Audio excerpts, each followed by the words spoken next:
بدلہ لینے والوں سے مت ڈرو، معاف کرنے والوں سے ڈرو، کیونکہ ان کا بدلہ اللہ لیتا ہے۔ ضروری نہیں زندگی میں وہی ملے جو ہم چاہتے ہیں، چاہت سے بڑھ کر ایک اور شے بھی ہوتی ہے، اور وہ ہے مقدر، جو بدلتا نہیں بدل دیتا ہے۔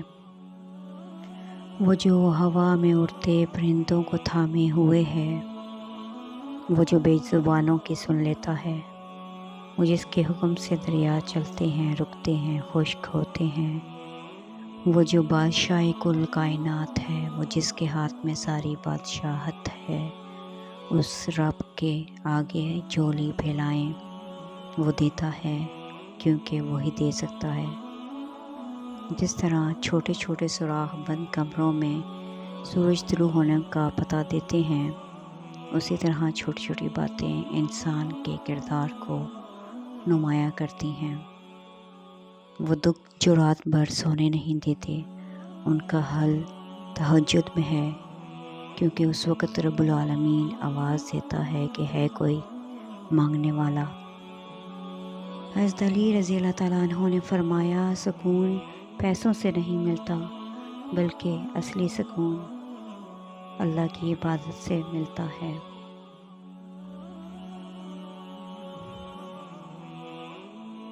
دوسروں کے سہارے جینا چھوڑ دیں، کیونکہ آپ پیدا ہی کھڑے ہونے کے لیے ہوئے ہیں۔ کسی کا حال دیکھ کر کسی کے بارے میں کوئی رائے قائم نہ کرنا، کیونکہ ہر ولی کا ایک ماضی اور ہر گنہگار کا ایک مستقبل ہوتا ہے۔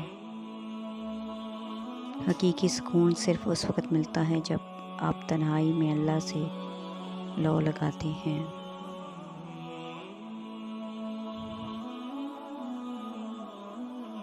کامیاب تو وہ ہوتا ہے جو غم پر بھی مسکراتا ہے اور ہر حال میں خوش رہنا سیکھ لیتا ہے۔ جب کوئی راستہ نظر نہ آئے تو کثرت سے دعا کیا کرو، اللہ ہر کسی کی سنتا ہے، وہ آپ کی بھی سنے گا انشاءاللہ۔ پوری کائنات میں کوئی کسی کا اتنا انتظار نہیں کرتا جتنا رب کریم اپنے بندے کی توبہ کا کرتا ہے۔ یا اللہ مجھے اپنی محبت میں ایسا مکمل کر دے کہ مجھے تیری رضا کے علاوہ کوئی چاہت نہ رہے، آمین۔ اس انسان پر بھروسہ کرو جو تمہاری 3 باتیں جان سکے: مسکراہٹ کے پیچھے دکھ، غصے کے پیچھے پیار، چپ رہنے کے پیچھے وجہ۔ زندگی سے اتنا پیار نہ کرو، یہ کسی سے وفا نہیں کرتی۔ موت کو بھی کبھی مت بھولو، یہ کسی کو دھوکہ نہیں دیتی۔